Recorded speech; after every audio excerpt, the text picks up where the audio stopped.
two of the cars are ready for clear finish. Decals are all dried. A minimal amount of air bubbles underneath. I got them all pinned, you know, popped and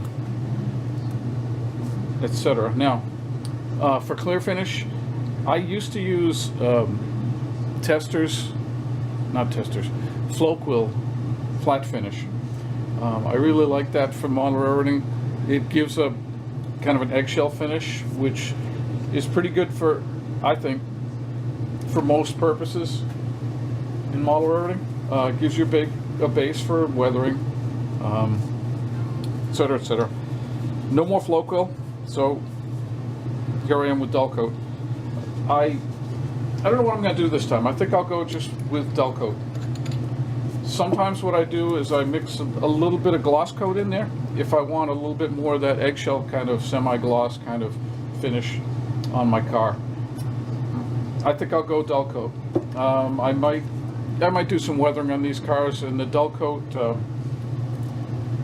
works better with chalks. I like to use chalks for weathering mainly. I use some dry brushing. This right here for thinning the dull coat, lacquer thinner. This is a flow quill bottle, but this lacquer thinner, I just refilled it a minute ago. Put a little lacquer thinner in there, and I'm going to mix it up now. Cover your ears, noise alert here. Turning on the air compressor. Don't know what I said about the air compressor in the past. I have a foot pedal down here on the floor. I used to have a switch. I don't know where the switch was, but I used to have a switch. But I found it, you know, why not use a foot pedal? It's much easier. I think you might be able to see down here, I have a moisture trap. It also has a dust trap in there. And this is how I regulate the pressure, is the bleed off valve down at the bottom of the moisture trap. So here goes the noise.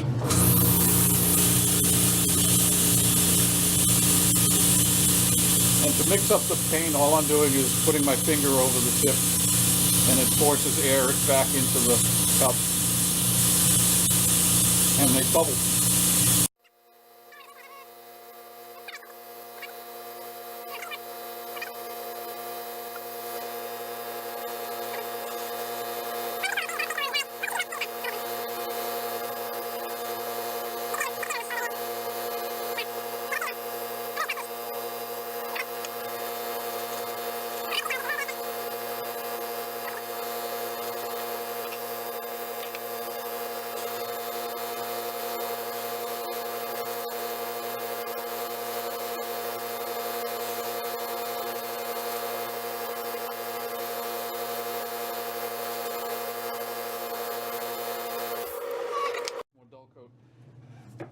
I have the roofs over here on my left,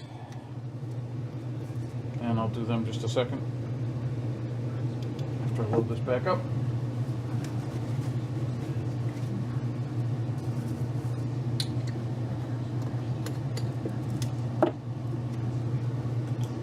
Dash more lacquer thinner.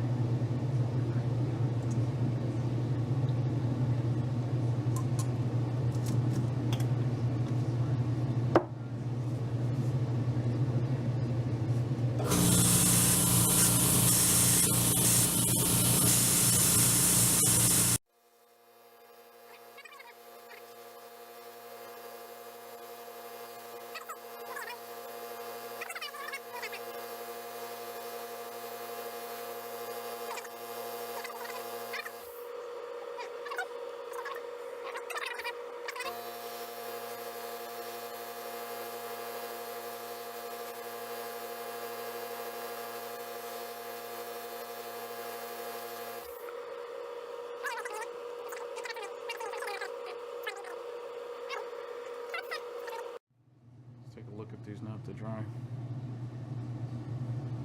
Is that reflecting?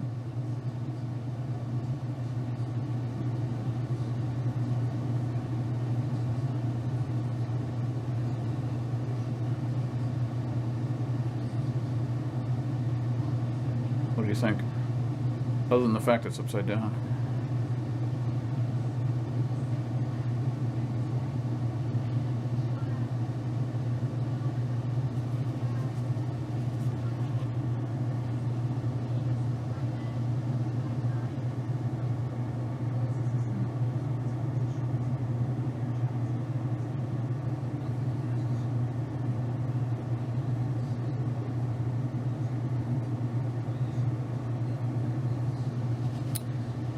Next step is reassembly. Welcome back to the B&M milk car video. Down to the final weathering. You can see that I've tried to do some dry brushing on there. Came a little bit wetter than I normally like, but anyways, it's on there. I've also done some chalks, and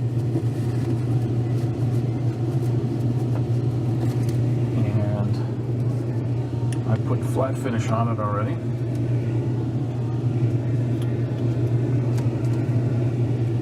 Having a hard time seeing here. I'm getting used to a new setup for my recording, my camera here, and it's not going as well as I might have liked. Let's see how it goes.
Yeah, I think the next step I'll do is put some dust in the coat.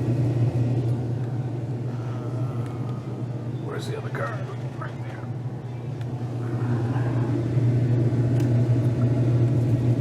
What I've done with the camera is mount it on top of my Optivisor magnifying lens, and what that does is it makes the magnifier much heavier, so it's weighing down on my glasses now.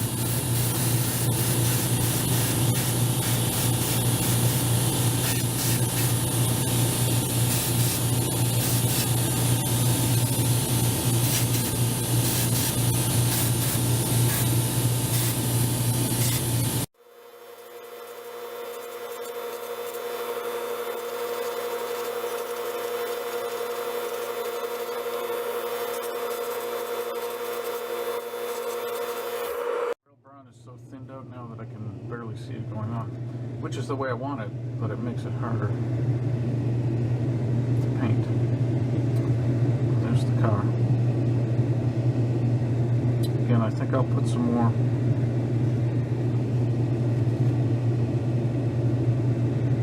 weathering on with some focal dust. I've got a bottle of it right here someplace.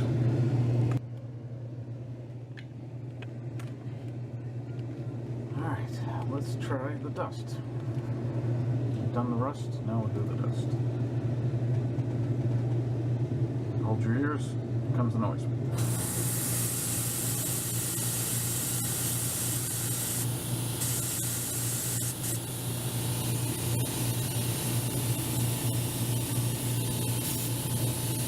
Way too much.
try to eliminate some of that high contrast between where I should have dry brushed and the black. Don't know if I got there yet. Obviously these things were sun bleached terribly.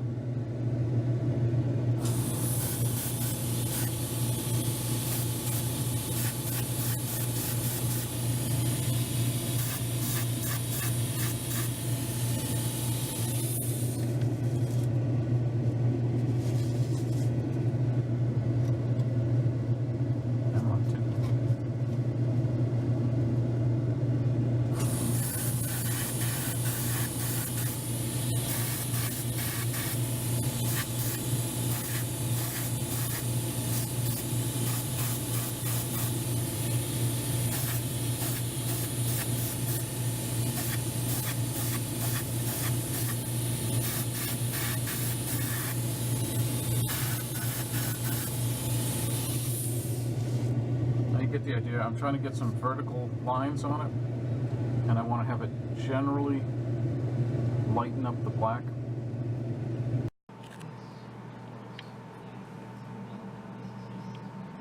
So here we have the milk cars all completed, weathered, assembled, of course.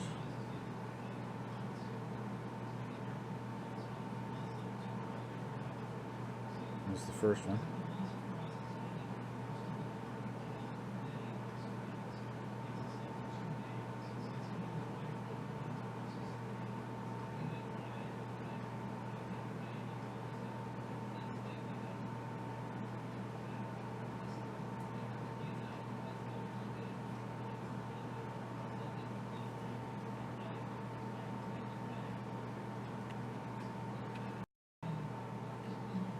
Okay, show them in numerical order here too.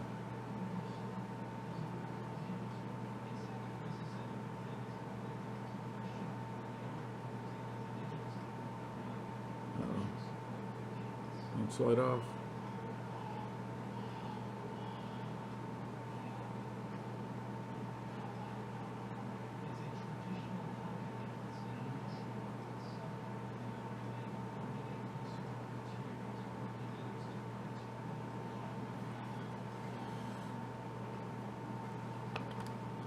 And there's what the roof looks like.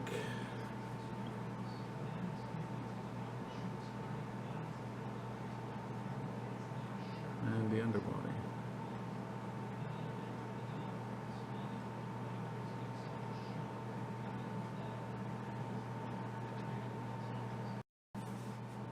And lastly, number 33.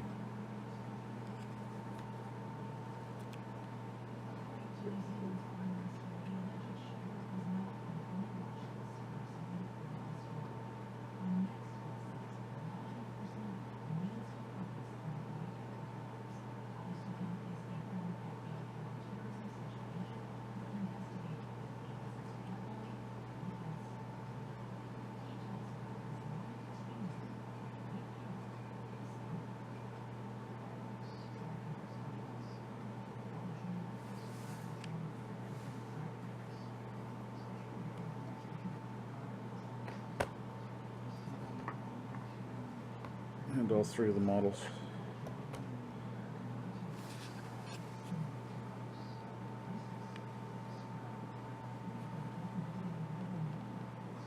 Completed.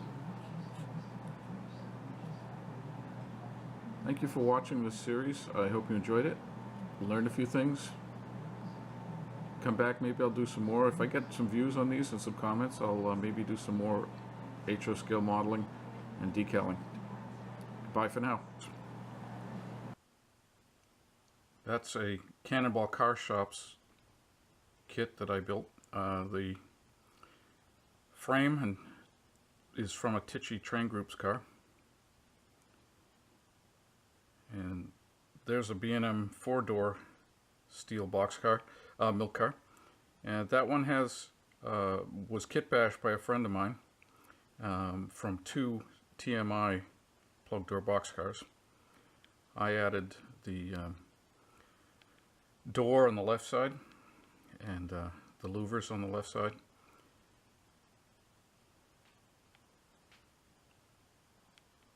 And there's my Walthers car that you've seen before in the background of the others rest of the video. And that's a MDC roundhouse wood reefer that I painted to a Whiting's car. And that's a Trains Miniature, or TMI, wood reefer that I kit bashed. Not a lot of work to that one, just plug the roof hatches and add some ribs.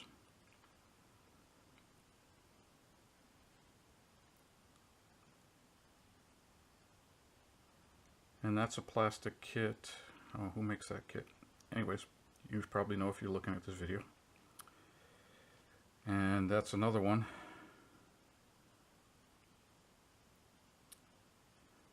The HP Hood one, I think, is one that I custom painted. That one, I think right there is a factory paint job. And this is a Finaro car that I bought on eBay. I didn't paint that one. And there's a Walthers United Farmers car. Oh, and last is not a milk car, but a B&M Express reefer. Express agency boxcar. That is a Concord Junction kit, flat kit that is made of epoxy resin that I assembled, I don't know, probably 20 odd years ago. And keeping with the theme of passenger trains, these are my passenger cars. That one's is that a Walthers kit? Yep, that's a Walthers that I did. A friend of my dad's name was McDade, Dr. McDade, and I did that in memory of him. And there's a Main Central car from, oh come on, having a brain cramp today. That's a Main Central car that I made. Branch line, yeah, that's it. That's a branch line kit. The trucks, I don't know who made those trucks, but anyways, I bought those trucks separately. The branch line car comes with 3-axle trucks, and that's a branch line kit. And that's a Robbins Rails Pullman Standard American Flyer coach that I custom painted. And this one is a Robbins Rails kit. The Robbins Rails ones come with the rounded ends, more like the American Flyer car to the left. I kit bashed this one to give the round, I don't know what you call it, but the round roof goes all the way to the ends. So I actually had to take 2 cars to make that one. That combine. It's not correct. I think that has a 6-foot door, should have an 8-foot door, but close enough for government work. And that one is a Concours car that I custom painted many years ago, 30 plus years ago.